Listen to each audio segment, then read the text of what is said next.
I'm going to tell you a story of division, where the minority feels there's only one decision. A small group with powerful influence, causing conflict, hate, and preaching nonsense.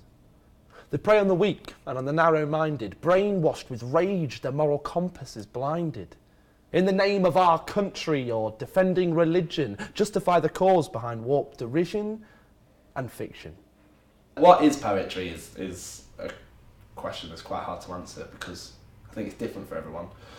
But for me, my style of poetry and my the way I write my poetry, to me, it's like music. I started writing poetry out of pure accident, really. It wasn't a conscious effort to create a piece or anything like that. It was in 2013. Lee Rigby, a guy that was travelling to his barracks, he was a soldier, was murdered, I'm sure everyone knows, by some crazy man who happened to be Muslim.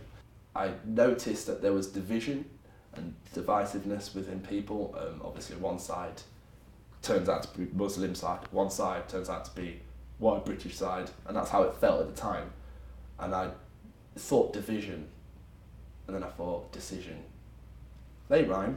Performing poetry is definitely a very personal thing, and it's very rarely not about something that affects you personally or something that's worth sharing. There's this stereotype that poetry is kind of morbid and a little bit, pretentious. But it can be about anything really, and personally for me, I tend to rant, I tend to just have, to have something I really want to talk about. My professional job is an actor, so I'm very used to performing.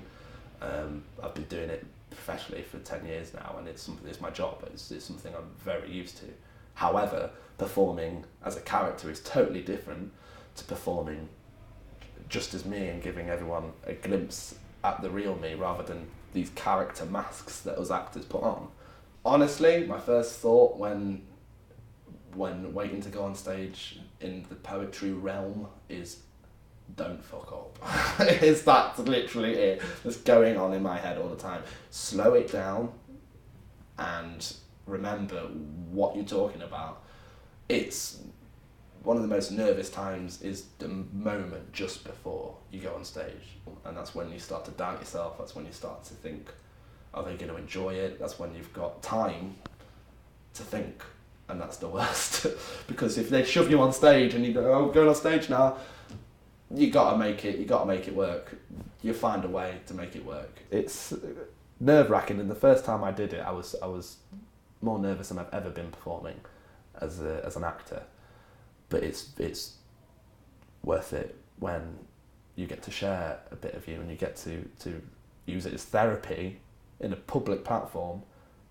But it's a release, really. Instead of guiding our children's success, utilising the skills they actually possess, we watch as their hopes of a bright future derail because they don't learn on our institutionalised scale, so they fail. Instead of teaching them in a format that they learn best, we sit them down in silence in front of tests. Tests that don't judge a child's full potential. Tests that aren't actually academically influential.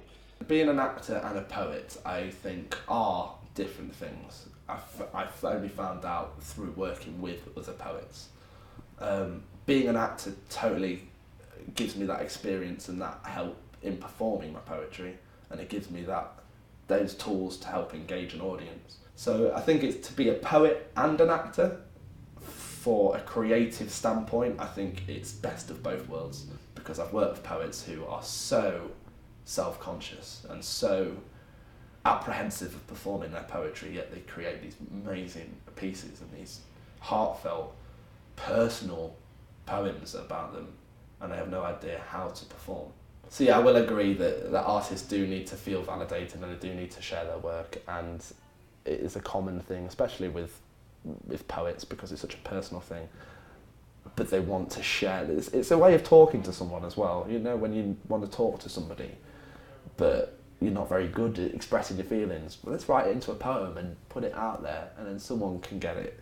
Personally, for me, my poetry is about delivering a message, and I've got something to say, and I want people to hear it. There's plenty of people that have plenty of things to say, And there's lots of negativity around in the world, and I feel like I've got a bit of a positive message and a bit of counterbalance to all of the poisonous negativity that we do see all the time. You're literally a walking, talking miracle made out of stardust, the result of which came from a star that died and combust. You've not come 13.8 bloody billion years to sit idly by, work soullessly for half of your life, watch Emmerdale, then die. I totally think that what someone creates is subjective, and that's a word that I've learned to appreciate and accept, because it's hard for a creating standpoint to create something and someone take that mindset you're in and that perception that you're trying to give, the perspective you're trying to give, completely wrong. But that's the beauty of art, that's the beauty of anything that you create. It's subjective and it can change. There's always been a positive reaction to my poems, thank God, because I do get to talk about things that are, you know, opinionated things and debatable things, but I tend to have a good response to my poems. But one poem is about the education system that I've just mentioned, and I have a lot of friends that are teachers and a lot of friends in the educational system, and they don't come back with negativity about the poem or get, you know, confused about my message, but they do feel the need to defend the education system after I've been slating it for 3 minutes, and I don't blame them for that at all. Poetry it doesn't have to be rhyme and verse, it doesn't have to be a beat. Poetry is, and I'm sure there's someone out there who's an expert who has the perfect answer for what poetry can be, but I think it's everything and in between. But just personally for me and my poems, you whack a 2x4 beat in, it could be a rap. You know, you could put a metronome in there, and that's what I'm writing. There is a metronome, and I read it back and stuff, and I'm working with bars, but I'm no gangster. I am the whitest man alive, therefore I do poetry.